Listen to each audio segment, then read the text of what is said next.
So this afternoon we turn to perspectives from Dublin and The Hague. First, we'll hear from Professor Brigid Laffan, Chancellor at the University of Limerick and Emeritus Professor at the European University Institute. And then we'll hear from Dr. Korteweg, Senior Research Fellow at the Clingendael Institute in The Hague.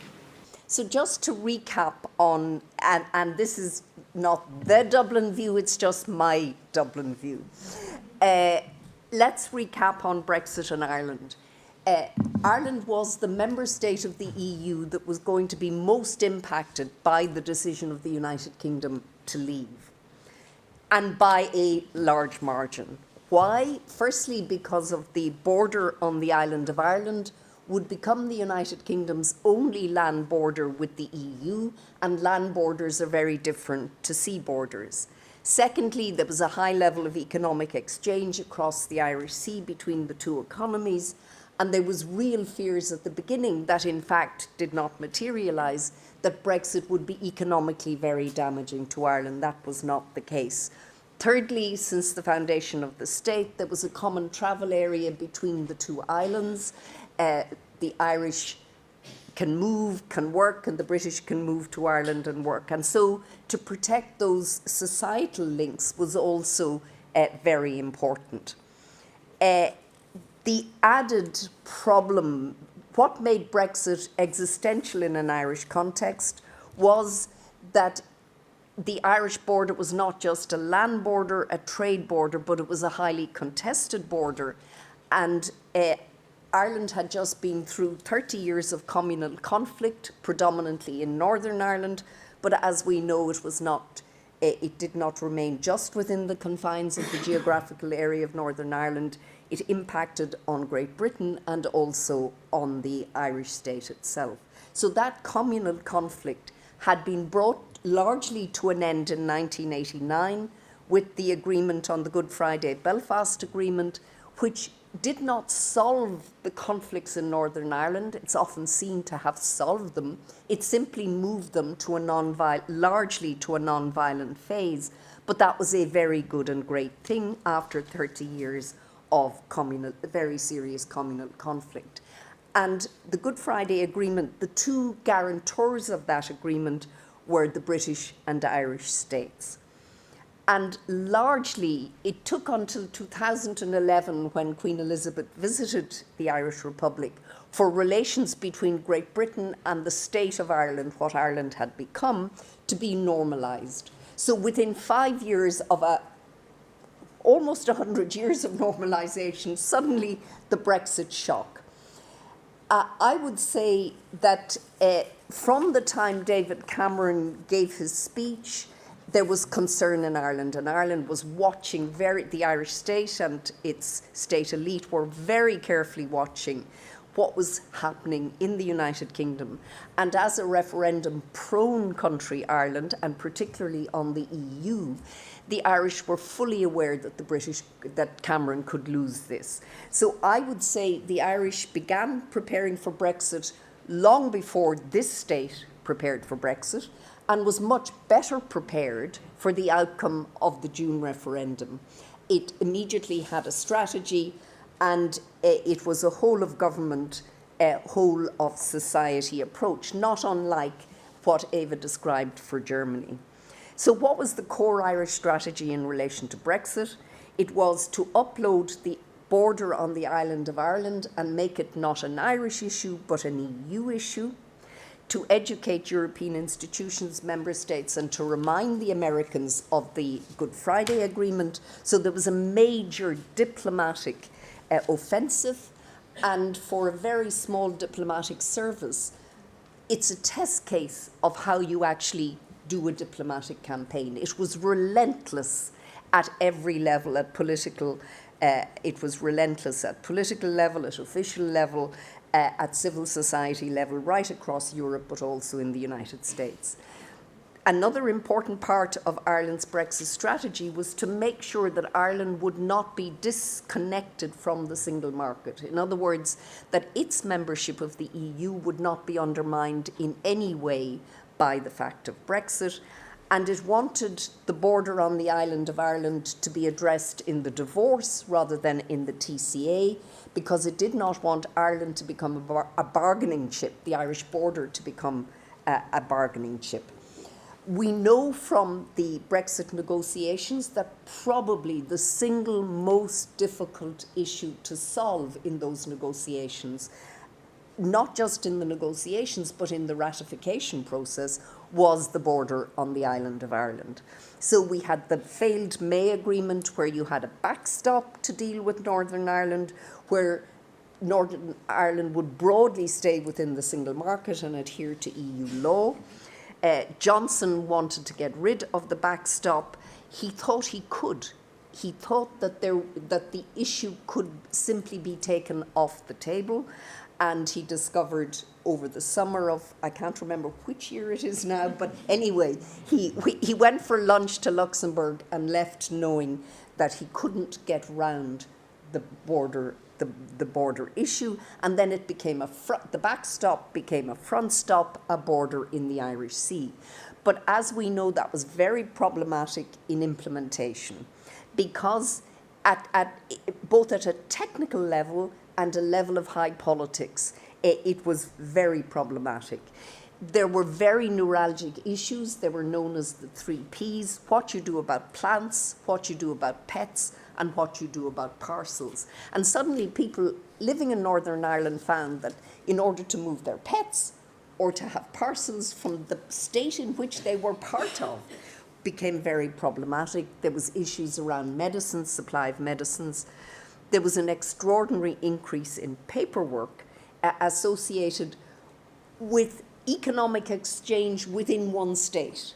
In other words, Brexit led to internal differentiation within the United Kingdom and not in the EU. In other words, it was externalized. But from an EU perspective, that border was a nightmare, because the EU, it likes lawfare, it likes to know what's coming into its market, and it likes to know what conditions they're coming in on. And suddenly it was handing over control of one of its external borders to another state. And so, in other words, the outcome on Northern Ireland was deeply problematic, both for the EU and for the UK. And then there was the high politics of that agreement. For the Unionist population in Northern Ireland, anything that altered their membership of the United Kingdom was a threat to their constitution, a perceived threat to their constitutional position within the United Kingdom. So high politics, low politics, technical politics, it was tortuous to implement the protocol. And there were grace periods, and there were threats on the UK, and then there were cases that the EU would take. But slowly but surely, they reached a modus vivendi. And this matters in terms of the reset, and that is, it would not have been possible for the UK to reset its overall relationship with the EU unless this border problem had been stabilised. And here, it was not Starmer, it was entirely Sunak. His negotiations on the Windsor framework that was broadly agreed in principle in February 23 and in March, it really did begin to solve the problem, or at least take the heat out of the problem of the Irish border. And so what happened to make that possible and to reduce the neuralgic element? Firstly, the trusted trader scheme was expanded.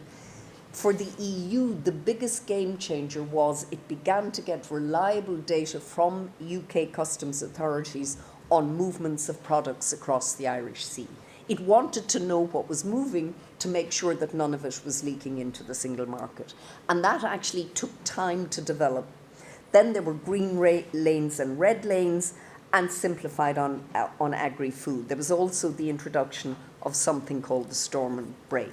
So I would say that Sunak really was the beginning of the shift in the post-Brexit relations between the EU and the United Kingdom, and so addressing, I won't say solving, addressing the Irish border was very important. So that then brings us to the pre-election period. I would say British-Irish relations were at the lowest ebb since about 69-70, when communal conflict broke out in Northern Ireland. There was considerable distrust. There was very little contact, and there was almost a sense in which what had been a normalised and very close political relationship was simply now non-existent. No British Prime Minister visited Dublin for 5 years. This was exceptional. So there was great anticipation of a Labour government.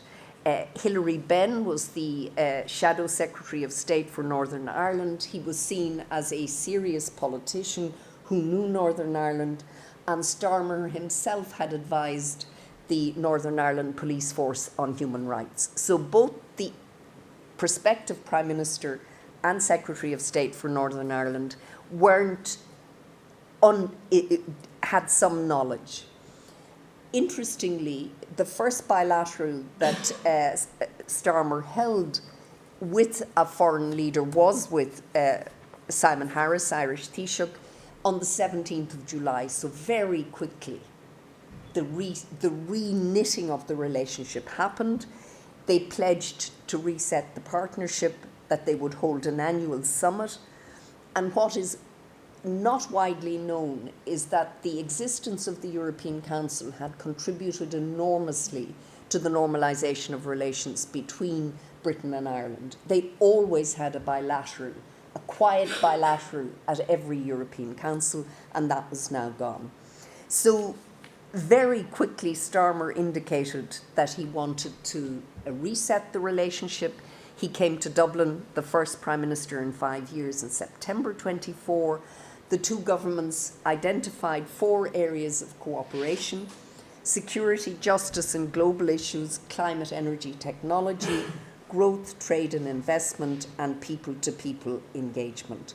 More importantly, they established at that time a steering committee, an official steering committee called UK Ireland 2030, led by both the Cabinet Office and the Taoiseach's Department in Dublin. In other words, it was at the core of government that these meetings would be serviced from the core of government.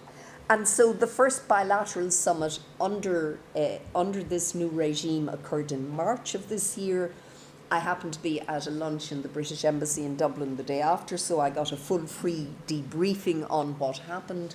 And it was a sea change from the kind of relationship that had, that kind of sullen relationship that had beset the Dublin-London relationship. So I think it's important that the some institutional capacity has been put in place, that areas of cooperation have been identified and an agenda has been set, and now you will have the functional ministers connecting on all of these issues. The tone of engagement has been absolutely transformed. It is regarded as a strategic partnership. I think in Dublin, there is a concern as to what a future UK government its complexity or its composition, I should say, and therefore there's a real desire to push this through now in the next period.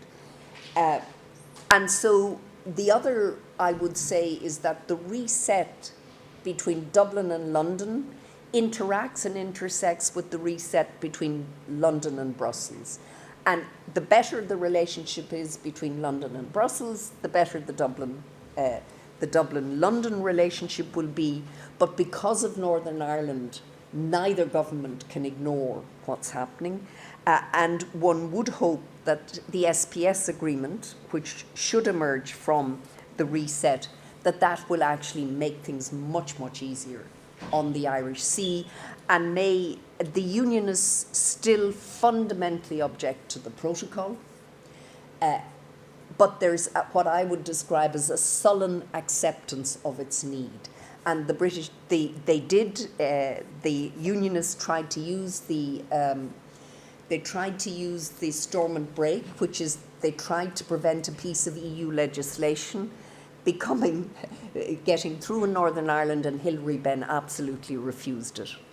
So again, but there's going to be constant testing of this. So I would say British-Irish relations are back on track, but we shouldn't underestimate the challenges that Britain's exit from the EU, from its policy regimes and from the casual interconnectedness, the deep interdependence that membership brings. So you're resetting institutional relationships that are still much thinner, much, much thinner than they would be if both states were members of the EU. But of course, no Irish government has any views on Britain's membership of the EU. It would prefer if the United Kingdom was a member, but if it's not going to be a member, it will live with it. Thank you. Thank you very much. Good afternoon.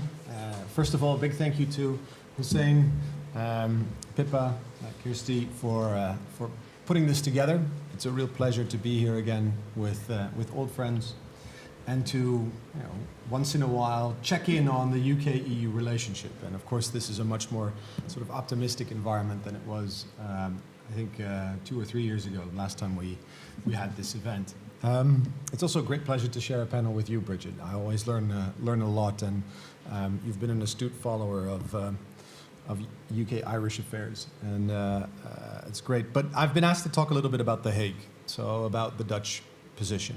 And firstly, let's go back 60 years, where the European communities have just been formed. The Netherlands is one of the founding states. And there is concern in the Netherlands that even though it's one of the founding fathers of what then becomes the European Union, that it might be overshadowed by West Germany at the time, together with France. Italy is in there too. And the Netherlands feels slightly uncomfortable with the fact that this nascent group of European countries that are starting to talk about pooling sovereignty, that they have a too continental perspective on global affairs, that they're too much focused on the European continent, whereas traditionally the Netherlands has always been focused to the West, to the maritime domain, to trade, to international relations. And so from the get-go, the Netherlands has always been a very strong supporter of bringing the UK alongside, because the ultimate calculation is made that the United Kingdom and the Netherlands not only share a North Sea, but also a like-minded view on the way in which the world works and where you can make your money, which is very much international markets, transatlantic orientation, focus on trade rather than developing a big political bloc. And so the Netherlands has always championed bringing in the UK, also from the perspective that with the UK in, I'm just going to ask you to indulge in a small mental exercise. If you close your eyes, you visualize the map of Europe and you draw a triangle between the three main centers of power. So London is now in. You have London, Berlin, or Bonn, whichever, and then Paris. You have that triangle of power, and which country sits at the center of that triangle? That's the Netherlands. And the Netherlands always figured that it had better relations with each of those three poles individually than they did with each other, and that it could live with any compromise that these three found. Then Brexit happens, and the Netherlands starts to realize that instead of being at the heart of European integration process, geographically, that it's now on the western fringe, that the center of gravity demographically, economically, is shifting towards the east and to the south. And this raises some alarm bells in the Netherlands. This is also why our Prime Minister, Mark Rutte, who at the time was already well along to become the country's longest serving Prime Minister, was very outspoken against Brexit, tried to talk David Cameron out of it, unsuccessfully, as we know, but really felt that this could also set off a chain of events that might lead the Netherlands also to reconsider. And again, in 2016, we did have discussions about Nexit following on from Brexit. In fact, one of the parties that's now in power in the Netherlands, run by Geert Wilders, or actually he is the party, it's a one-member party, advocated Nexit at the time. And so the Netherlands drew the conclusion after the Brexit referendum vote that instead of trying to keep the UK close, the overriding interest was to preserve the internal market, to ensure that the 27 stay aligned, and that despite probably some suggestions here in London, that the Netherlands was not going to soften its approach to the UK. Instead, it was a rather tough negotiator. The Netherlands was very tough in terms of accentuating the point of a level playing field, of getting good state aid agreements on fish. I'll say a little bit about fish in a second. And the Netherlands really chose in favor of the EU rather than in favor of that long-standing relationship with the United Kingdom. And then fast forward a couple of years, and I would argue it's not Keir Starmer that probably set in motion a sort of thawing of the relationship with the Netherlands. I think it was perhaps the late days of Liz Truss, and definitely, or early days, you know. There were no late days. Or Rishi Sunak. And why do I say Liz Truss? Is one of the things that she, and I don't think she's getting credit for that. One of the things she did is that she appeared at the European Political Community Summit.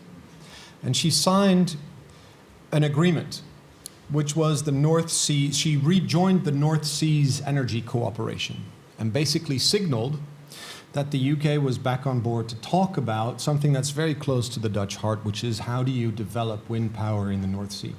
And I'll say something about that later. So if you really want to, yes, Rishi Sunak, I think because he initiated all these bilateral agreements that we've been talking about before, also with the Netherlands, that really materialized, say, a turning of the page in the after the Brexit wars. But it was also this little-known fact of the North Seas energy cooperation that at least made a difference to how the Dutch were viewing where they could work together with the UK. So with the EU-UK reset, I think in the Netherlands there's tremendous support for renegotiating or negotiating an SPS agreement. I mean, that matters to selling more tulips in the UK. Fish, very important, particularly also because we now have a coalition government. One of the minority parties is the Farmers' Party, which you could also call the Farmers and Fishermen Party. On the defense issue, I think bilaterally the Netherlands and the UK have really been staunch supporters for stronger support for Ukraine, and have also really tried to push the envelope together, most notably the Netherlands making, as first of other European member states, F-16s available, and then allowing them to be trained here in the UK. But I have to say I'm not really sure, because the debate about Brexit really has stalled in the Netherlands since 2021. After the deals were struck, you saw that there was no longer any parliamentary attention for the UK-EU relationship. Brexit task forces were dismantled. Media started to look elsewhere when initially Brexit kind of competed with The Crown as sort of attracting entertainment or having that entertainment value. That receded. And it was left to technocrats, and those technocrats are oftentimes in Brussels rather than in The Hague. And so generally, I think there's tremendous support for this growing rapprochement between the EU and the UK, but not because the Netherlands has kind of been beating that drum. Instead, the Netherlands has really tried to emphasize a number of key bilateral issues with the UK. And this brings me back to the North Seas energy cooperation. And it also has to do with an important change which happened in the Netherlands. We focus here on change from Tory governance to Labour governance. But the fact that Prime Minister Rutte bowed out, he now runs NATO, as we know. And since last summer, we have a new Dutch government, which is run by a little-known official turned politician called Dick Schoof, who has no political family in Europe, has no political expertise to speak of, and he runs a government where the largest party is Geert Wilders' Party for Freedom, which has a staunchly Euro-critical stance, and that makes the position of the Netherlands very different than when it was under the prime ministership of Mark Rutte. And so what you see in the bilateral relationship is that it's all about the national interest. What can the Netherlands get out of that relationship? And it's focused on a couple of things. These are also important to the Labour government, I have to say. One is electricity generation on the North Sea. It's wind farms, it's also hydrogen perspectives, and it's about how to defend that critical infrastructure from sabotage or attacks. And this is where probably the most noteworthy element of the EU-UK reset comes in, because if the EU-UK reset is able to unlock easier development of bilateral energy initiatives in the North Sea, that's going to be a real benefit from a Dutch perspective.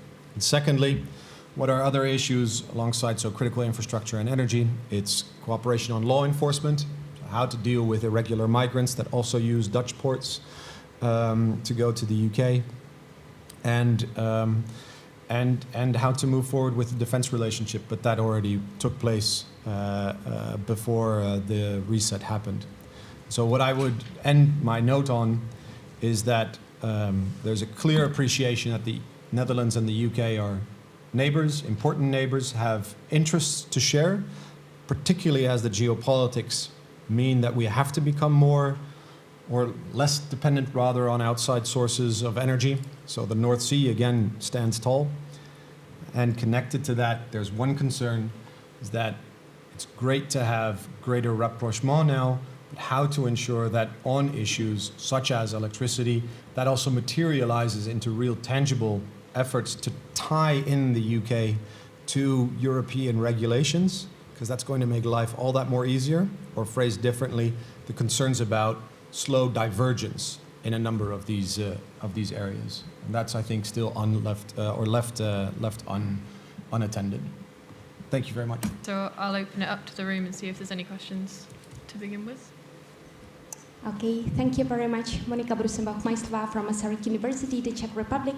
Thank you so much for excellent contributions. And I was wondering, so if you could advise the current British government on how to rebuild trust with your country, what would be your single most important recommendation? Thank you.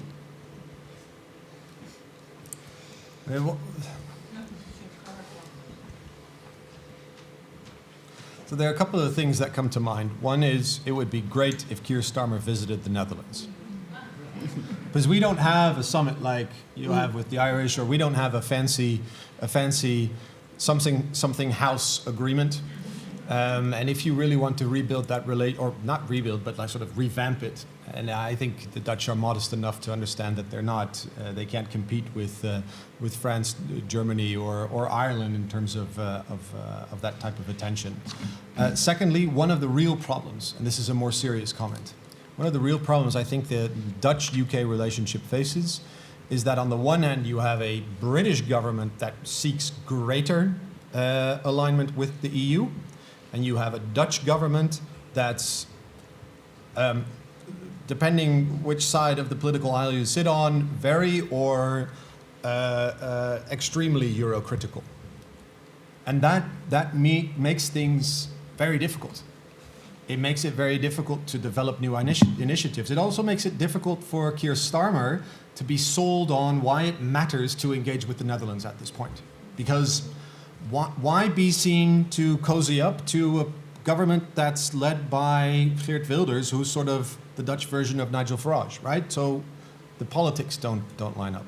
And thirdly, we have to mention the United States. I think there are some concerns, given the transactional era in which we find ourselves, that the UK, despite it aligning now more and more with the EU, might still be trying to balance its approach towards the US and the EU in terms of its trade relations and how it deals with tariffs and counter-tariffs. I think that's really one of the issues of uncertainty in how to build trust that the UK is firmly now part of our group, even though not a member. So I think in many ways the UK has rebuilt trust. One of the tendencies always from London as an EU member state was to try to play off member states against each other. They've decided, even with multiple bilaterals, that they can't use this against the EU because the EU membership is more important to every member state than is the relationship with the UK. And I think that lesson has been learned, specifically in relation to Ireland. A succession of Conservative governments broke the norms of the Good Friday Agreement in that the commitment is that the United Kingdom is neutral between the different communities in Northern Ireland, whereas it was clearly seen, particularly under Johnson, as being basically talking more to the Unionists than to anyone else, and being led by, and that was also a problem for the May government because she was dependent on. So I think how the two governments can handle and try to move reconciliation, legacy issues in Northern Ireland, because despite the fact, firstly, the institutions are up and running, relations at a political level between the deputy, the deputy minister, first minister, and the deputy in Northern Ireland are very good, but Northern Ireland is not a well-functioning entity by any stretch of the imagination. And so I think it is a question of how Northern Ireland, how its governance can actually work to the benefit, because again, the data is very damning at the moment in terms of life expectancy is now better in the southern part. There really is a divergence going on, which long term is very serious. But I do think there's very strong trust between the current Dublin government and the current London government. And of course, there would be an underlying concern about the emergence of a reform-led government in London, and probably a deep fear that the Good Friday Agreement might not survive that. And that again goes back to the existential stuff on the island of Ireland, because although it's non-violent, it's not solved. Martin Donnelly, could I ask how you both see the likely position of the UK as well as the EU if there were difficulties in trade relations with the United States, for example, in Ireland over pharmaceuticals, companies taxation, or perhaps in the Netherlands in terms of diversity and equality legislation for companies, and whether you'd expect the UK to respond in the same way as other EU allies? So the UK has not responded in the same way. That's an empirical fact. The United Kingdom decided early on not to retaliate in any way. I think that was a function of scale and size, a decision that it couldn't. It has reached an interesting agreement with the Trump administration, the first page of which says this is not legally binding, which is not what one expects in trade agreements. The one slight concern, and it depends on who you speak to, is the most favoured nation. That concern that the United Kingdom might move into the camp that is not trying to protect what's left of the multilateral trading system, because that's seen as a more global public good. I think we should be concerned at the moment about the EU-US relations in trade. I think Trump is the EU's worst nightmare because he's capricious, he doesn't like law, he doesn't like documents. It's everything the EU, it's the nightmare. So the EU has clearly power in this. It's not a supplicant in this. We will know by early July where the EU-US relations lie. And we must remember that Trump personally has a big problem with the EU and EU regulation, and it's down to the fact that he was not allowed build either in Scotland or in the west of Ireland because of some exotically named worms, but they were a Habitats Directive hit what he wanted to do with his golf courses. But I think there's a much deeper antipathy to the EU in this particular Trump administration. But again, the difficulty in you'd want to be in astrology to think what will happen even in a month's time. But I do think the EU-US negotiations at the moment are pretty critical. And it's not clear to me where the landing zone is. Just to chip in, I agree with a lot what you said, Brigid. I think what makes things complex is that on the one hand there's this belief that Starmer might be able to talk to Trump in an effective way, and that helps with a number of European objectives, most notably on the security front or on continuing to guarantee support for Ukraine or increasing it. And so the challenge is, however, how security and trade are increasingly interconnected. And so on the one hand, there will be a reliance or at least an embrace of or support for Starmer to become a Trump whisperer on behalf of European security interests. On the other hand, and I think I also just mentioned it, there are some concerns that the UK might pursue a third way in terms of the trade relationship with the US vis-a-vis the EU. And that's, the jury's still out. You mentioned diversity and inclusivity regulations. I think this is particularly one of those issues where you would see concern on the Dutch side whether there's any divergence.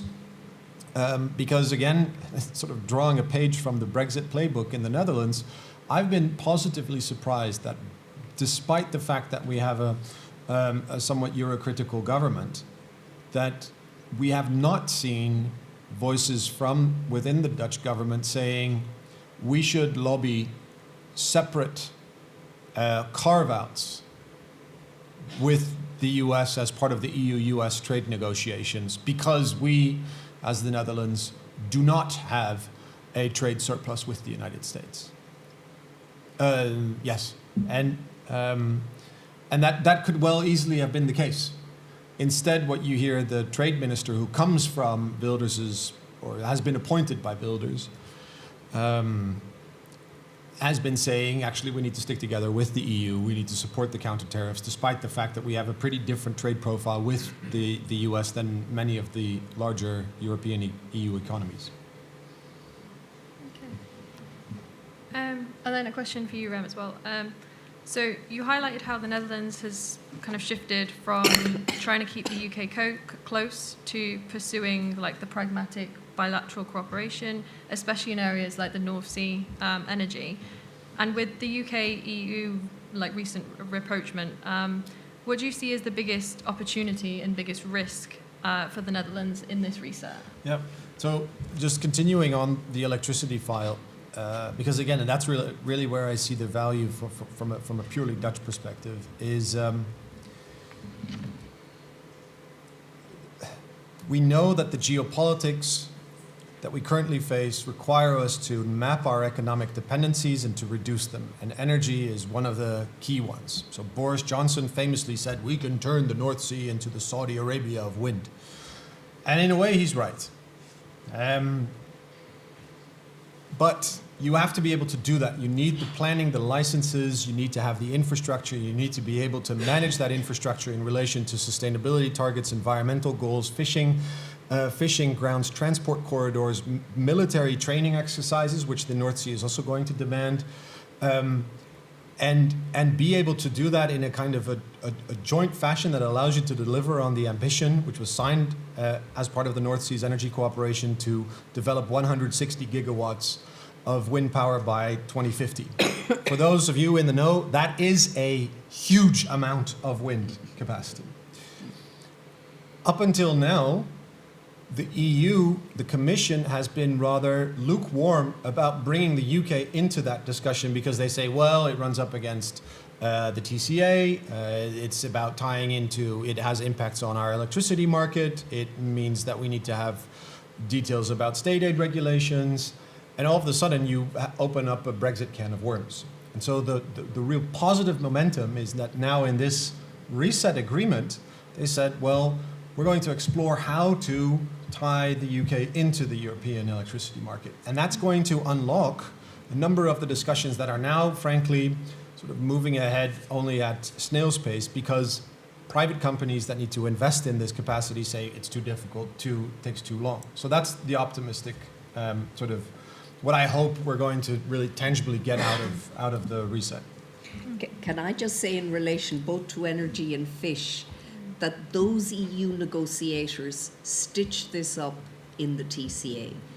One date, 30th of June 2026, fish comes to an end and energy comes to an end, same day. It was issue linkage that was, the British just didn't respond to it. And so there was always a linkage. The EU felt it had given what it was ever going to give on fish, and that was it. And in case that didn't wear, it was holding back the energy, the issue linkage to energy. And so for Britain to, all that I've read, the narrative about the fishermen and everything, it was the Johnson government agreed to what has happened, because it was always going to happen this way, one way or the other. The EU had disproportionate negotiating power in fish because of the linkages and market access. So it's interesting that it was the one that seemed to absorb so much of the public discourse after the reset, whereas the government should have simply said, well, blame Boris Johnson and David Frost. It was there all the time. It was a done deal for anyone who read. Okay, we've got time for one more question. Thank you very much. Very, very fascinating. As always, I have two questions. One to Rem. You mentioned in the beginning that in 2016 there was a little bit of a discussion about Brexit. Now that the political chaos around Brexit has subdued and we have that EU-UK sort of reset, are there some voices in the Netherlands who are saying, hey, the Brits don't have it that bad? Or is sort of the deterrence of the Brexit years been so strong that the debate is completely dead, even within the PVV? And my second question would be to Brigid.